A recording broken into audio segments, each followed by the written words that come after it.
Good morning to all of you and welcome to our Thursday Namaste session. Wonderful to have all of you here at Namaste and in Namaste, wherever you are, in the experience of seeing only that which can be seen.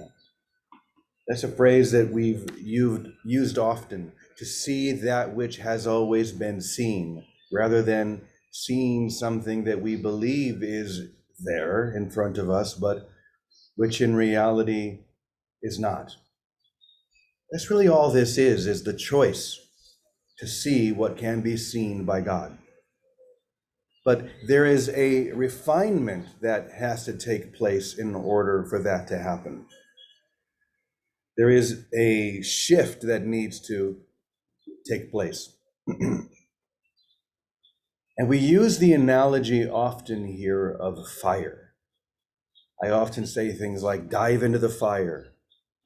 Let the fire remove all of those impurities. The fire in this example is really the heat of divine love.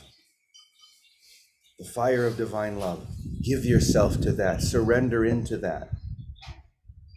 But today we're going to talk about that fire from a slightly different perspective. This is going to be all about fire and gold. I found something interesting this morning that I wanted to share. And it begins with something that I found on Google when I looked up refining gold by fire.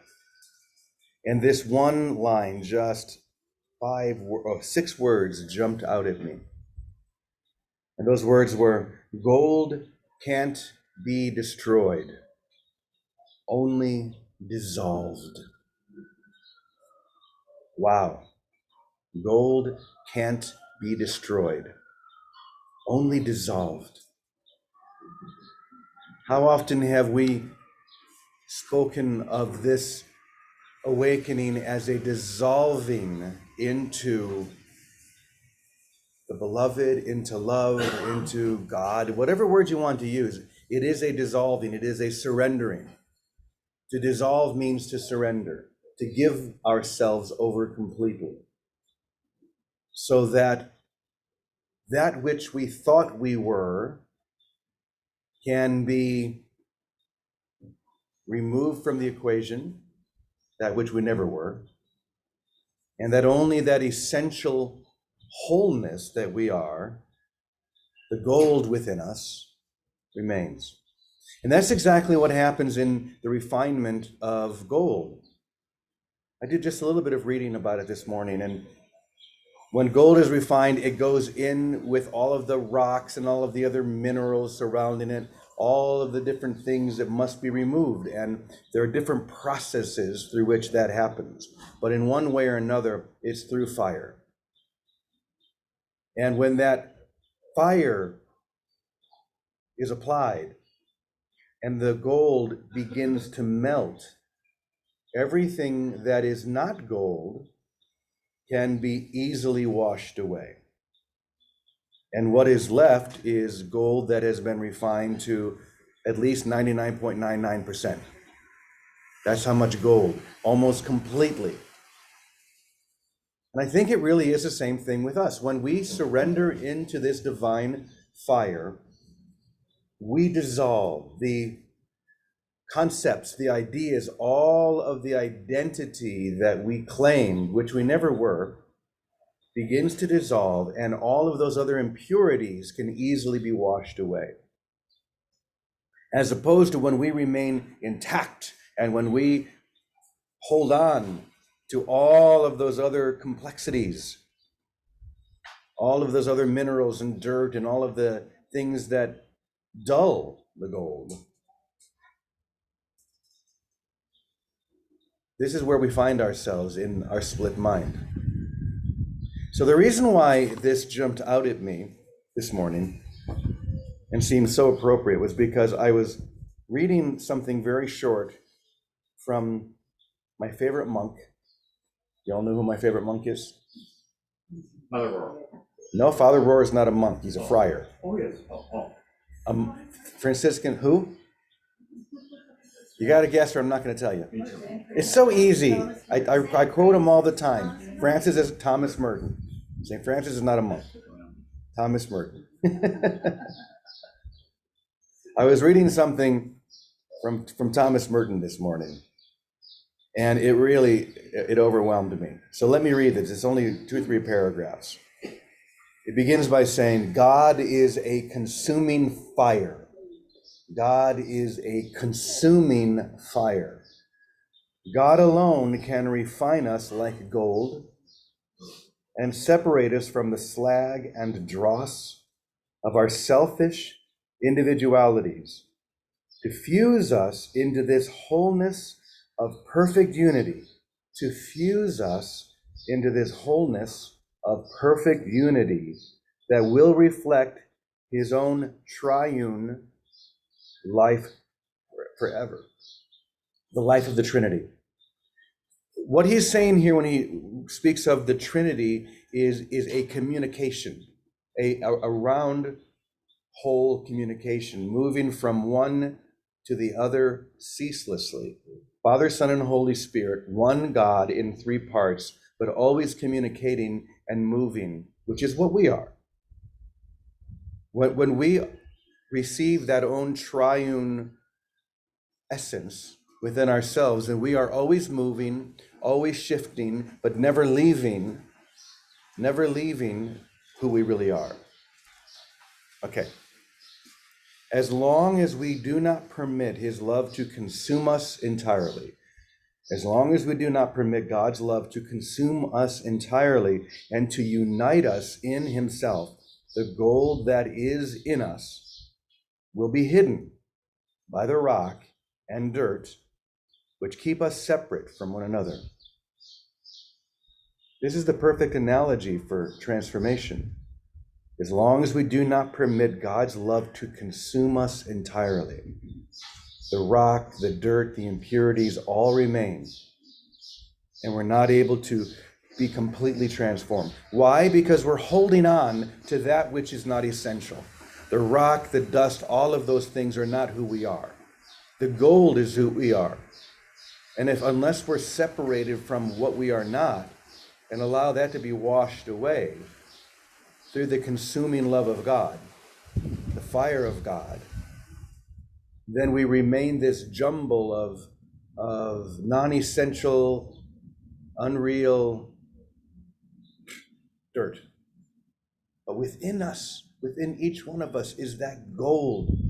But we have to surrender into the fire. I love that we just had the board put up behind us just seconds ago that says, miracles are seen in light. Let's say seen as light. Miracles are seen as light. Light is another great example for fire. It's the light that transforms us, but only when we surrender into it.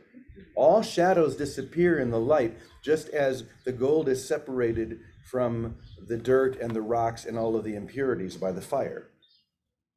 But it's surrendering. Remember what we said at the very beginning? Gold cannot be destroyed, but it can dissolve. It must dissolve. Okay, one more little bit here from Merton. As long as we are not purified by the love of God and transformed into God in the union of pure sanctity, we will remain apart from one another. So it's not just this relationship, this flow between us and our source, but one another as well. We will remain apart from one another, opposed to one another, and union among us will be precarious and a painful thing, full of labor and sorrow and without lasting cohesion. Does that sound familiar to anyone? In Course in Miracles language, we might call that the special relationship, which is always competing, always knocking up against itself. It's really just itself. It seems to be the other, but it's really just itself. What does that say at the beginning? As long as we are not purified by the love of God and transformed by God in the union of pure sanctity. Pure sanctity sounds a bit heavy. Sounds like something we would have maybe learned at Sunday school or at parochial school, to be sanctified, or the sanctity of a saint. All it really means is innocence, to come back to our original innocence. I was teaching a class yesterday, and I was reminded of my favorite line from my favorite movie. All right, since we're guessing, who knows what my favorite movie is? Let's see if you can guess. Fight Club. Not Fight Club. I like Fight Club a lot, yes, but it's not my favorite movie. Brother, Son, Sister. That's right, Brother, Son, Sister Moon. The other Fight Club. Yeah. I love how we can go from Fight Club to Brother, Son, Sister Moon. All right, yeah. My favorite line in Brother, Son, Sister Moon is when Francis is finally in front of Pope Innocent, and Pope Innocent says to him, "So often in our obsession with original sin, we forget original innocence." That's what this is referring to, original innocence. He calls it here pure sanctity, to be united with God in our original innocence.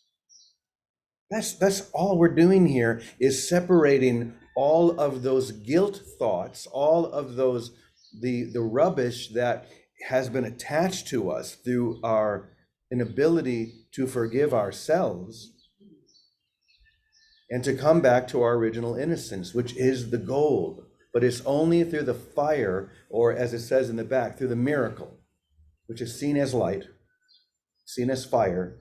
It is only through that that we come back to that original innocence, or to that original essence, and are free. So I read this morning and I thought that this is so perfect. It describes what we are engaged in so beautifully well. And as I said in the beginning, we talk so often about this sanctifying fire, the fire that sets us free, the fire that dissolves us, that removes all of those impurities. Don't dance around the fire, dive in. Dancing around the fire means we talk about spirituality, we talk about God, we entertain ideas and possibilities, but we never dive in. That's where the action is. That's where the experience is. The experience of awakening comes only by diving into the fire and dissolving, surrendering completely. So, I was looking out before and I wasn't sure if I saw Vicky here or not. Vicky, I'm here, Jimmy. there you are. Yeah. Oh, I see you now. Hi, Vic. Good morning. How are you? Jimmy. Good morning. I'm great. And I love this theme today. And I want to remember that in Holy Week, today is Holy Thursday. And another way of diving right into the fire is by seeing the light in our brothers. And the course is directed around awakening through our relationships, which is another way to surrender. When we surrender to the innocence in our brother and focus on the light in him, and that's what Jesus was teaching literally at the Last Supper. He gave the commandment at the Last Supper, I give you a new commandment to love one another as I have loved you. And then he proceeded to wash their feet. So he gave them example. And that's the example, that's a deep dive. When we wash each other's feet, maybe not literally, but when we truly give over our judgments to the innocence in our brother and be with him, love him, whoever shows up in front of us, that's another way of a total surrender, because it puts away all of our thinking. And we find ourselves joined in what we are choosing to see as our brother's innocence, which becomes our greatest joy. It becomes, look at the guys probably around you working in San Pedro. They're probably the most joyful around you. All of us, when we are giving wholeheartedly, and it doesn't mean in desperate situations, it's more in everyday situations. When we listen and love one another, really take that commandment My commandment is love one another as I have loved you. Care for one another, serve one another, be there for one another. That's a deep dive into another kind of surrender that brings us to that sanctity or that holiness that is invisible both with our brother and ourselves, but becomes our experience of our source. It's inevitable that it does. So happy Holy Thursday. Thank you, Vicki. I'm so glad that you brought that up because it does relate so directly to this fire and this dissolving. It's only when we serve one another, because that which I give to thee is received by me. That's the key. Because we're one. But I can't experience that oneness unless I give everything. And in giving everything, I have received everything automatically. So today we focus on that one line that you just mentioned, love one another. That's the real fire. That's the heat. When our love for one another is so complete that it dissolves everything that is not like itself. Is Teddy there with you as well? He's upstairs, but I just want to say one more thing. The idea sometimes of serving or going into desperate situations and helping out are all okay. But the real gift is just showing up before any brother with the love to love them and let them be themselves, and the love to be truly helpful by blessing them, by simply being with them. That's a very great way of serving one another, because serving has this sacrifice component to it. But when we just are with one another and in the light that we see, that we choose to focus and see in our brother, and delight in that, in just being with it, maybe having tea or playing, that's a way of really being with a brother in light. And that is a way of life, not just something we do now and then. And Teddy, you're upstairs. He's right there. Thank you, Jimmy. Thank you, Vicki. Good morning, Teddy. Good morning. A lot has come to my mind in this talk. And one of the things that Vicki and I were talking about this morning, I remembered, and I think it was somewhere where it says, love the sinner, not his sins. So even everyone's our brother, whether they're a sinner or a saint.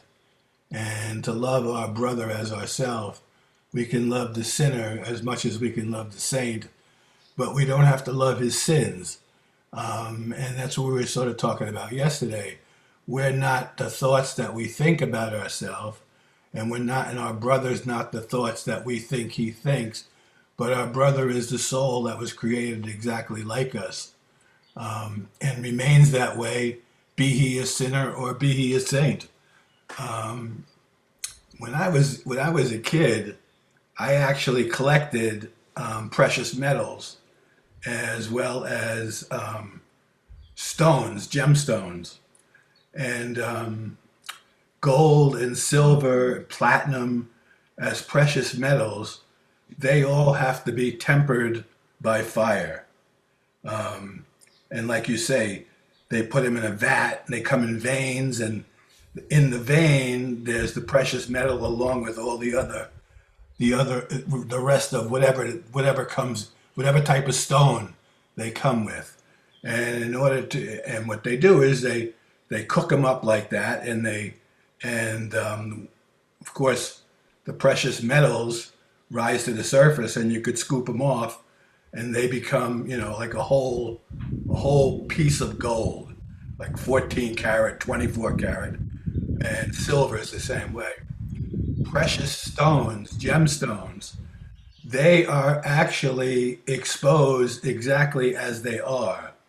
So like a crystal is a precious stone, and it's a crystal no matter where it is or where you find it. You find a whole crystal or a cracked crystal, and when you find it, it's exactly as it's created, just as we are. So we are crystals, We are the crystals of God creating, exactly as we are. And when we fall into the earth, when we come to the world, we get mixed in with the dross, let's call it. And then we have to be picked out and polished up once again. And that's what forgiveness does. Forgiveness polishes us up again so we retain the nature of the essential crystal exactly as it was created, clear and bright, and diamonds are crystals, and things of that nature. Um, so I was just, those are just thoughts. I have no idea if they make any sense, but that's what came to mind when you were talking about this stuff. Mhm.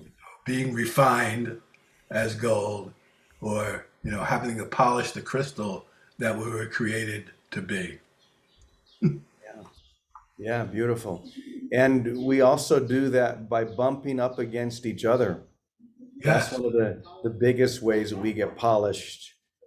I mean, anyone who's in a relationship or a marriage knows that that's a big part, or being in a community as we are here, or anywhere. When we bump up against each other enough, we begin to, if we allow, if we surrender into that, those sharp edges start to get that's where smooth. we find that's where we find our rough edges.